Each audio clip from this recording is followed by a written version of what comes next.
Let me ask you something uncomfortable. If rich people are so rich, why don't they look rich?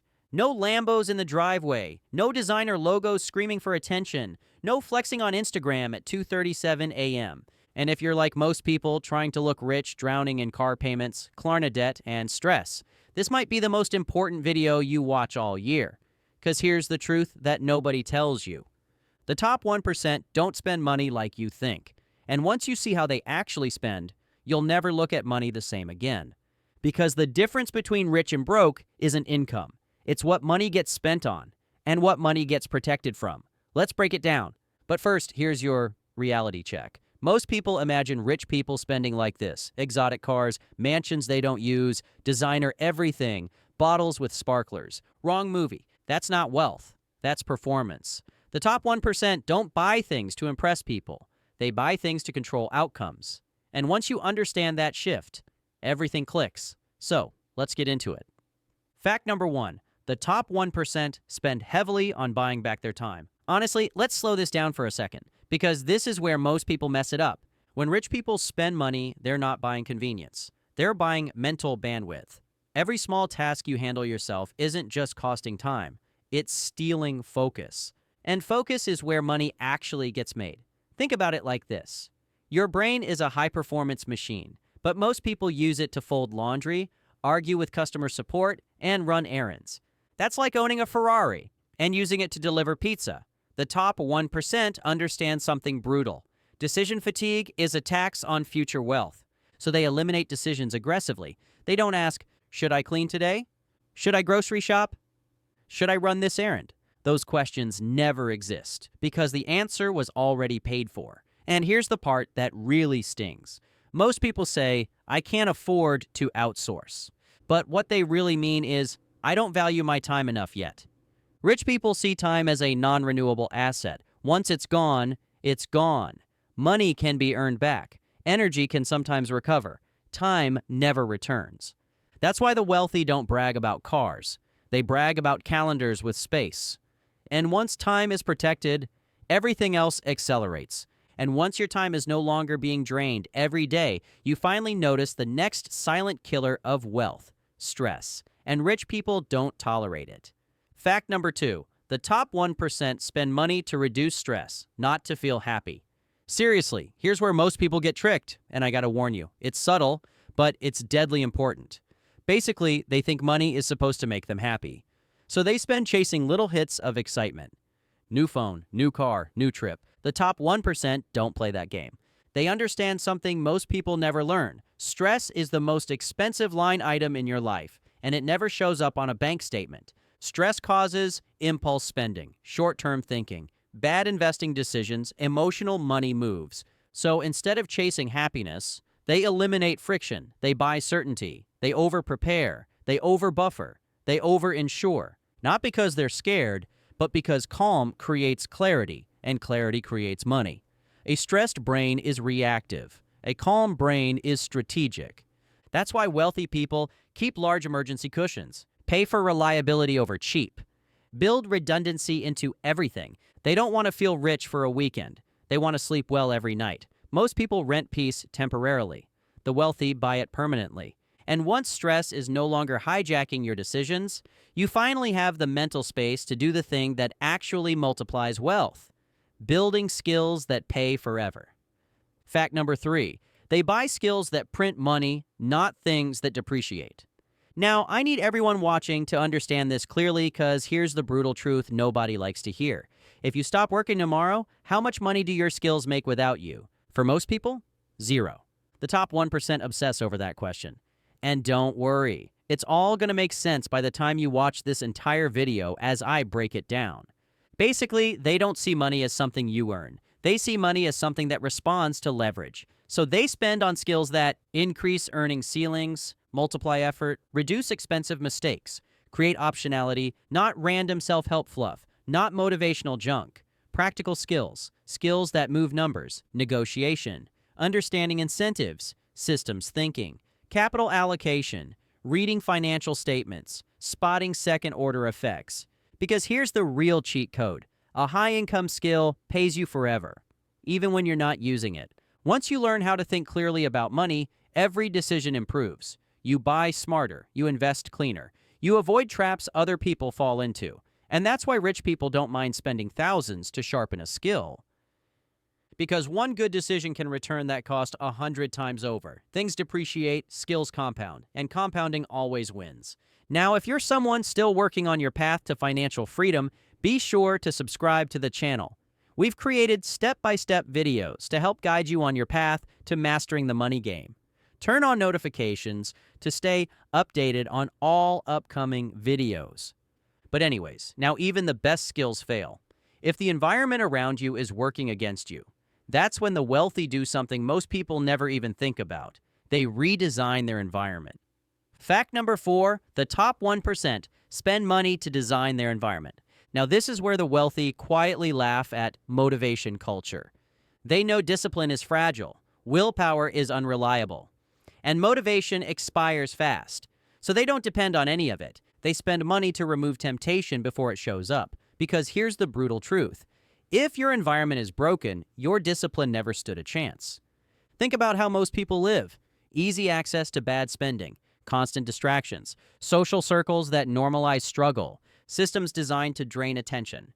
Then they wonder why they can't stay consistent. The top 1% solve this at the source. They design environments where focus is the default. Bad decisions require effort. Good decisions happen automatically. They live closer to opportunity. They put themselves near people who think long-term. They remove noise.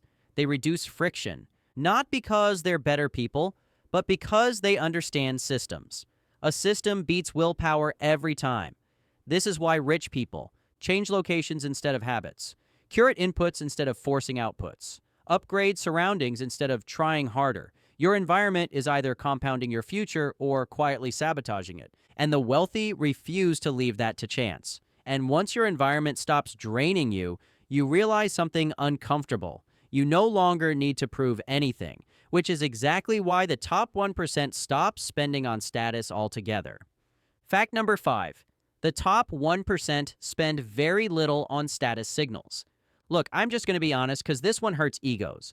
Most people spend money to be seen as successful.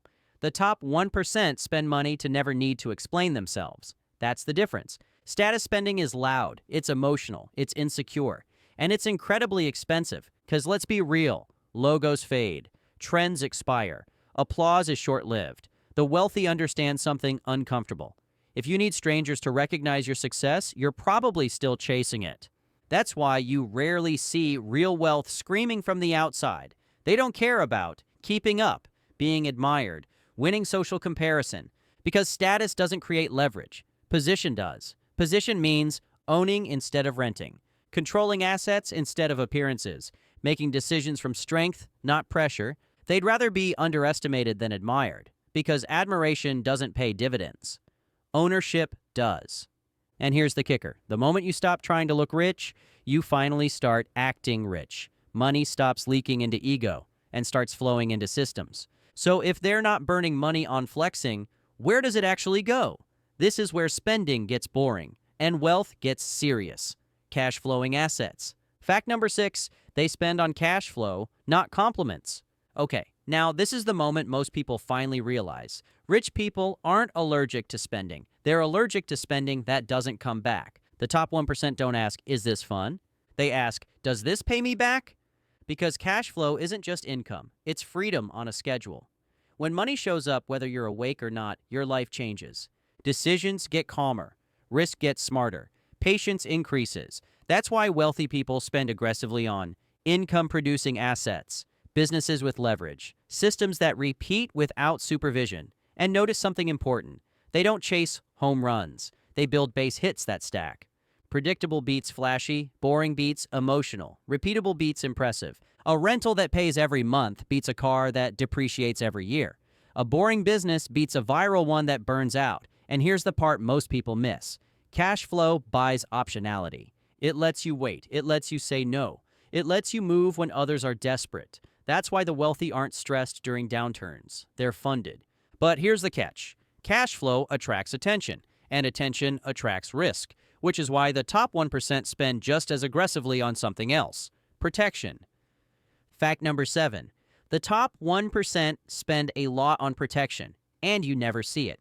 Here's the difference between rich people and lucky people. Lucky people get rich once. Smart people stay rich, and the top 1% are obsessed with staying rich. They don't spend money hoping nothing goes wrong. They spend money assuming something eventually will. That's not paranoia. That's experience. They've seen lawsuits, market crashes, and business failures, economic whiplash. So they build defense first. Legal structures, tax strategy, insurance layers, redundancy everywhere. Not because it's exciting, but because survival is non-negotiable. Most people see this spending and think, why pay for something you might never need? The wealthy ask, why risk everything I've built to save a little? Here's the quiet truth. Wealth doesn't die from lack of growth. It dies from unprotected downside. One lawsuit, one tax mistake, one bad year without a buffer. Game over. So the wealthy pay up front to remove catastrophic risk. You never see this spending. You never hear about it. But it's the reason their money survives when others disappear. And once downside is protected, something strange happens. Spending slows down. Not because they're cheap, but because they no longer need more. Fact number 8. The richer they get, the less they spend. On purpose. This is where most people get confused. They think more money automatically means more spending. Bigger house, fancier car, more upgrades. But that's beginner behavior. The top 1% already solved the problem money is supposed to solve. Security. Once that box is checked, consumption loses its thrill. Another upgrade doesn't change anything. Another purchase doesn't move the needle. So spending naturally slows. Not because they're frugal, but because they're satisfied. And here's the key shift. They stop upgrading their lifestyle and start upgrading their systems. Systems that run without supervision, reduce mental load, increase flexibility, preserve optionality. While everyone else inflates their lifestyle to match their income, the wealthy cap theirs. That gap, that's where wealth explodes. Because every dollar not spent on more gets redirected into assets, protection, leverage. And that's why rich people often look surprisingly normal. They're not trying to impress you. They're busy compounding quietly. And once spending stops being emotional, once security is locked in, the final move reveals itself. The move that separates quiet wealth from loud money, staying invisible. Fact number 9. The top 1% spend money to stay invisible. At a certain level, wealth stops being about money. It becomes about freedom of movement. The top 1% don't want attention. They want autonomy. Attention brings opinions, expectations, requests, entitlement, noise, and noise kills leverage. So the wealthy do something counterintuitive. They disappear. They don't advertise success. They don't broadcast numbers. They don't flex wins. They move quietly. Because invisibility creates power. When people can't, predict your next move. Judge your resources. Target your assets. You control the board. That's why real wealth often hides behind simple clothing, boring cars, low profiles, minimal digital footprints. Not because they're cheap, but because visibility comes with cost. And here's the truth most people miss. The loudest money is usually the weakest. It needs validation. It needs protection through performance. It needs applause to feel real. Quiet money doesn't. It's already safe, already working, already free. So the final purchase the top 1% make isn't another asset. It's privacy.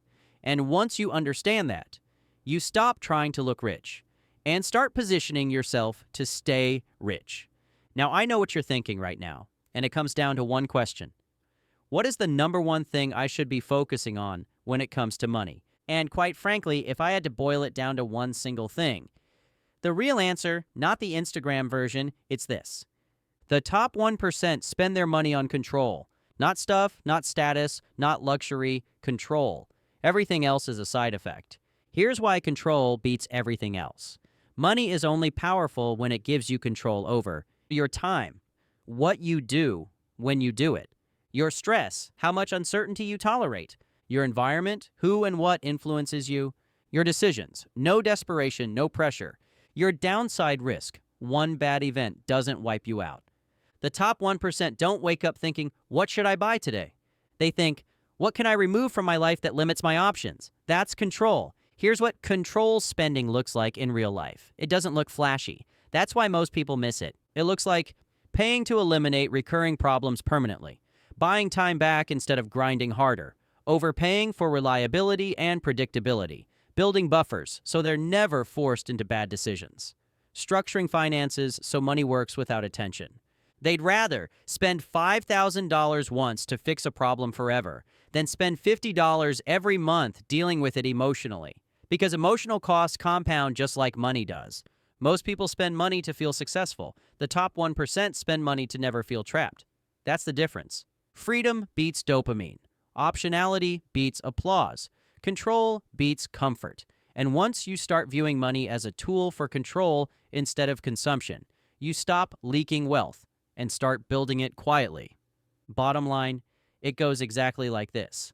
The top 1% don't spend money to upgrade their lifestyle. They spend money to upgrade their leverage. That's the entire game. Now that we got that cleared up, how about we flip the script now? What exactly is it that the top 1% absolutely do not spend their money on? If we're being brutally honest, here's the real answer. The number one thing the top 1% do not spend their money on: ego validation, not status, not luxury, not looking rich. Validation. Validation is the most expensive habit on earth. Most people don't spend money because they need something. They spend because they want to be seen a certain way, respected, admired, envied, accepted. That's ego spending. And ego spending is a wealth killer because it has no ceiling. There's always someone richer, someone flashier, someone newer, someone louder. So the spending never stops. The top 1% learn this early. If you need approval from people who don't pay your bills, your money is already compromised. So they opt out. So let's recap what you just learned about the top 1%. They buy time, not things. They delete stress, not chase dopamine.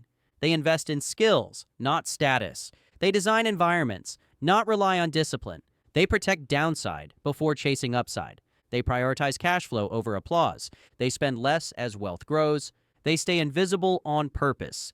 That's how the top 1% really spend their money. Quiet, strategic, boring on the outside, deadly effective underneath. And here's the scary part. Once you understand how the rich spend, the next question becomes, how do they think differently about money in the first place? If this shifted how you see money even a little, drop the words quiet money in the comments. It tells me you're thinking long term now. And if you want the next step in this rabbit hole, spending is just the symptom. Thinking is the root. In the next video, I break down how the wealthy make decisions before money even enters the picture, and why copying their mindset changes everything. Click the video on the screen, and we'll see you in the next one.